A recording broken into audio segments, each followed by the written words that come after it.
여러분 안녕하세요. 이보기TV입니다. 오늘은 이런 얘기를 해보려고 해요. 이렇게 하지 마세요. 제가 퇴직 후 24년을 지나온 길을 돌아보니까 후회할 일도 있고 또 잘한 일도 있습니다. 그것은 무엇일까 하는 얘기를 허심탄회하게 여러분과 같이 한번 얘기를 나누겠습니다. 저는 36년을 천직으로 생각하고 공무생활을 했습니다. 공무생활을 마치고 2002년도 정년퇴직을 했으니까 어느덧 24년이 되는 셈이죠. 현직에 있을 때는 퇴직 후에 공무원을 연금으로 살고 개인 용돈을 쓰려고 개인연금을 조금 들었습니다. 그런데 솔직히 말씀드리면 제가 이렇게 오래 살 줄 몰랐습니다. 퇴직하고 어떻게 살 것인가, 퇴직 후에 직장에 취업할까 아니면 강의를 할까, 두 가지로 고민했습니다. 막상 자유로운 강의를 하기로 작정하고 나서 기왕이면 재미있고 유익하고 감동 있는 강의를 하자 이렇게 생각하니까 잘하는 분들의 강의를 듣게 되고 유명한 목사님들의 설교도 듣고 그런 강의 기법을 벤치마킹 했습니다. 그게 다행히 적중했습니다. 대학교는 용인대학교와 호서대학교 창업대학원 동서울대에서 출강하게 되니까 시간이 많으니까 각 대학교 최고 경영자과정, 각급 공무원 연수원, 지방 아카데미, 각급 단체 워크숍 뭐 여기저기 많은 그 강의 요청이 와서 나름대로 바쁘게 뛰어다녔습니다. 근데 이제 명강사 소리를 들으니까 사람들이 그런 얘기를 많이 들었어요. 참 목소리가 참 좋으십니다. 사실 강사는 목소리가 생명이거든요. 근데 저는 옛날에 아나운서 생활을 했습니다. 그 아나운서는 방송국 아나운서가 아니라 대북방송국의 아나운서를 했습니다. 대북방송 아나운서를 모집해서 지원했습니다. 전국 단위에서 웅변대회에서 3등인의 입상자를 중에서 표준어를 사용하고 그것이 응시 조건이었습니다. 그래서 다행히 응시에서 웅변대회 나가서 3등 한 상장을 들고 제출해가지고 응시했습니다. 그것이 소위 탁월하다고 인정을 받아가지고 대적 선전 전도대라는 부대에 발령받았습니다. 그 당시엔 농담이지만은 김일성에게 하도 욕을 많이 하니까 방송 요원들은 고액의 현상물을 걸고 북한에서 납치하려고 하니까 조심하라는 얘기를 그런 농담도 하고 웃기도 했습니다. 방송 아나운서는 소위 특과입니다. 보초도 없고 불주먹도 없는 군생활을 했습니다. 이제 나와가지고 이제 강의를 하니까 그게 무슨 강의를 하느냐 이렇게 물어봐요. 그런데 제가 이 강의를 하게 된 동기는 누구나 예외 없이 시간이 되면 떠나잖아요. 떠나면 돈 쓰다 남은 거는 후손들이 쓰겠죠. 근데 살다가 살아온 동안에 배운 지식과 가치, 생각은 생명이 끝날 때는 다 사라지잖아요. 그래서 내가 체득한 정보, 가치를 남겨주고 가자. 이게 남겨줄 수 있는 방법이 유일하게 책을 쓰는 겁니다. 그래서 일반인들을 위해서 이보기와 행복 디자인 20일이라는 책을 썼습니다. 책을 써 행복에 대한 얘기를 많이 했죠. 공무원 후배들을 위해서는 잘 나가는 공무원은 무엇이 다른가? 잘 나가는 공무원은 어떻게 다른가? 이런 얘기를 쓰고 그리고 공저로도 4차 산업혁명이니 강의기법 등을 책으로 공저로 썼습니다. 그리고 다음에 이제 유튜브를 하게 되니까 유튜브에 여러 가지 얘기를 많이 남겼습니다. 약 동영상이 4,400개 정도가 동영상에 이복 유튜브에 올라가 있으니까 뭐 무슨 얘기를 하는가 여러분이 찾아보려면 금방 찾아볼 수 있을 겁니다. 그런데 연장선상에서 행복을 전파하고 공무원들의 인생 이모작을 얘기하니까 또 따라서 청렴 가치관에 대한 것, 그 다음에 이제 인생 이모작, 삼모작에 관한 것 얘기를 하면서 뛰어다녔습니다. 그래서 이제 나이가 많아서 70 넘어서 80도 넘어서 강의를 하니까 그 당시에 이제 중대하자고 80대가 넘고 하니까 90세가 넘어도 방송 사회를 본 송혜 선생님이 고령인데 한다고 해서 나보고 강사계 소개다 뭐 이런 농담을 하는 분도 많이 계십니다. 그래서 그 기분 나쁘지 않습니다. 왜냐하면 송혜 선생님을 추모하는데 제가 그 좋아하는 분인데 닮았다면 좋은 거죠. 그런데 이제 강의를 하고 보니까 강의 현장에 들었던 피드백 중에서 가장 인상 남는 피드백이 있습니다. 요즘은 대학에서 강의하면요, 학생들이 교수를 100% 평가하잖아요. 알고 계시죠? 100% 평가합니다. 근데 만약에 점수가 나쁘면 다음번에 강의 배정이 안 되게 하는 시스템이 돼 있어요. 그 인재개발원에 가도, 공무원 인재개발원에 가도 100% 수강생들에게 강사에 대한 평가를 받습니다. 그러니까 강의 중에서 늘 점수가 전 좋게 받았는데, 강의 중에 웃는 분도 계시지만 우는 분도 계시고, 그럴 때마다 저는 보람을 느꼈습니다. 강사 얘기를 듣고 나면 나도 한번 해보고 싶다는 분이 가끔 생깁니다. 그런데 저는 그러면 그랬어요. 강사가 참 좋다. 정년도 없고, 이건 콘텐츠만 좋으면 강의하고 나서 박수도 받고 강사도 받는다. 직업으로서는 최고의 직업이라고 생각했습니다.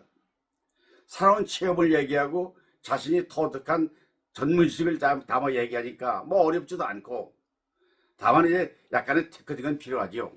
강사 양성 과정을 통해서 습득할 수가 있습니다.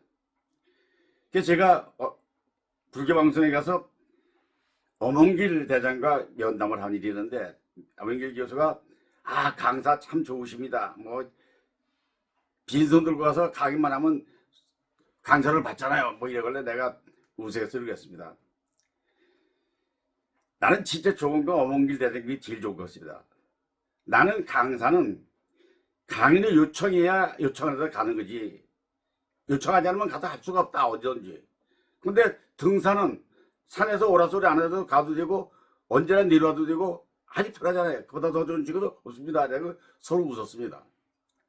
그래서 사실 강의 기법을 배우려면 요즘 이제 고려대 미래교육원의 명강사 양성 최고 과정이 있습니다. 그런데 와서 기본적인 강사 테크닉을 배우고 또 강사를 양성하는 여러 가지 책도 많이 나와 있습니다. 그럼 명강사가 될 수 있습니다. 그래서 저에게 이제 묻는 사람들이 이런 게 있습니다. 평생 공무원으로 은퇴 후에도 강사로 바쁘게 살아오셨는데 가장 후회되는 순간이 있다면 무엇입니까? 어떤 일입니까? 궁금합니다. 이렇게 물어보는 사람이 있습니다. 저는 지난 과거로 돌아보면 아쉬움도 있고 후회하는 데 있습니다. 우선 제가 제일 후회하는 일은 공무원 생활하는 동안에 나와서도 한동안 가족들을 소홀히 생각했습니다. 오로지 직장 일만 몰입해서 토요일, 일요일 휴일을 거의 반납하고 휴가도 반납하고 그리고 수시로 밤생 작업을 하고 애들 자격 교육이라든가 이것은 살림은 모두 아내에게 모든 짐을 지게 했습니다.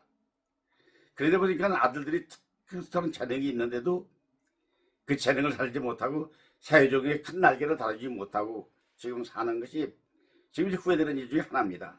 자식들을 위해서 노력을 덜 했다는 겁니다. 두 번째, 제가 이제 전 대학을 공무원 들어와서 야간 대학을 다녔고 대학원도 사부가 돼가지고 대학원을 다녔고 석사학위도 받아서 대학에 가기도 했지만은 그때 박사과정을 중단한 겁니다. 석사로도 만족했습니다. 이제 내가 대학의 전임 교수가 될 것도 아닌데 뭘 그 박사과정 어렵게 하느냐 이러고는 안 했더니 지금 이제 그것도 돌아보니까 노후생을 대비에는 역시 박사학위가 없는 것은 강사에게는 걸림돌이 될 때도 있었습니다. 그게 나타났거든요. 그런데 이제 더 후회되는 것은 공무원 생활하는 동안에 물론 부정을 안 하더라도 재테크를 할 수 있는 기회가 가끔 있었습니다. 근데 동료들은 그걸 열심히 하는 사람도 있더라고요. 근데 저는 연금 받고 살면 되고 월급 받아 살면 되지 그건 뭘 그렇게 경제적으로 그렇게 하느냐 해서 저는 소홀히 했습니다. 그 뒤에 지금 보니까 결국 재테크를 많이 못 해놨으니까 경제적으로 이제 풍족한 생활을 못 하는 거죠.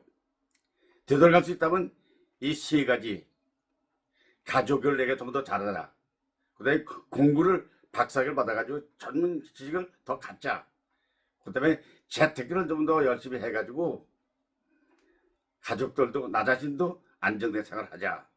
이 세 가지는 후회하는 일이기 때문에 앞으로 되돌아갈 수 있다면 이 세 가지는 제가 열심히 하겠다는 생각을 갖습니다.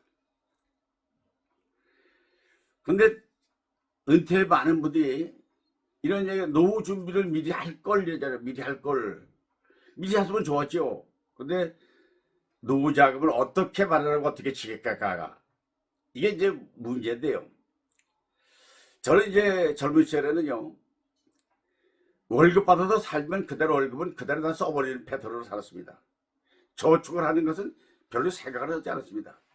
근데 그런 점이 지금 돌아보면 아쉽습니다. 제그 수단이 부동산 투자를 무시하고 고향의 노후에 살겠다고 고향만에 땅을 좀 사놨으면, 근데 그것도 패착입니다.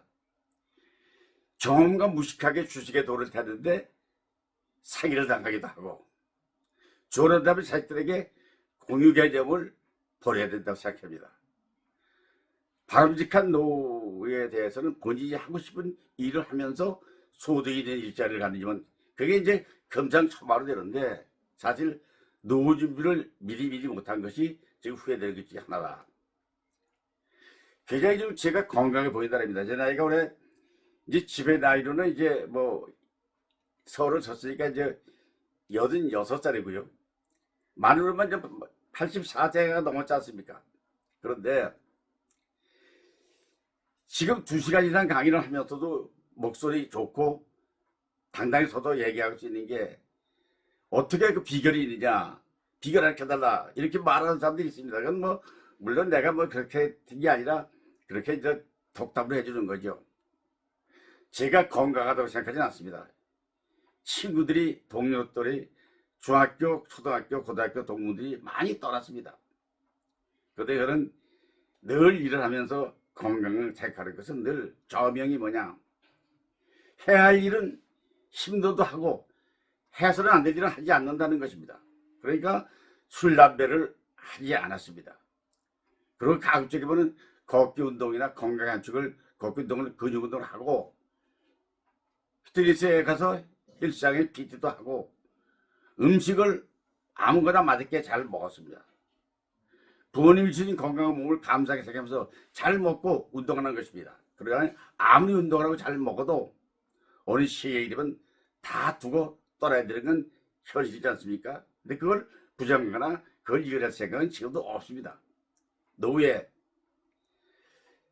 가족, 즉 자식이나 배우자 말고 혼자도 잘 살 수 있는 필요한 세 가지가 있다면 뭘까요? 이렇게 저에게 어느 좌답에서 질문을 하길래 내가 이렇게 했습니다.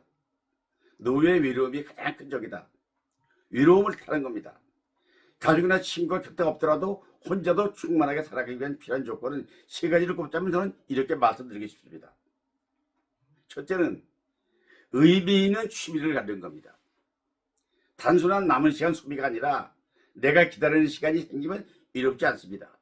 그림을 그린다거나 글쓰기를 한다거나 악기를 다룬다거나 운동에 몰입한다거나 아니면 내가 좋아하는 일 하나를 있어야 된다고 생각합니다. 저는 글쓰기와 유튜브를 하는 거, 강의하는 걸 취미로 삼았습니다. 이런 게 하나 있어야 됩니다. 둘째는 작은 일거리 또는 역할이 필요합니다. 소득보다 더 중요한 건 내가 아직 필요한 사람이라는 것입니다.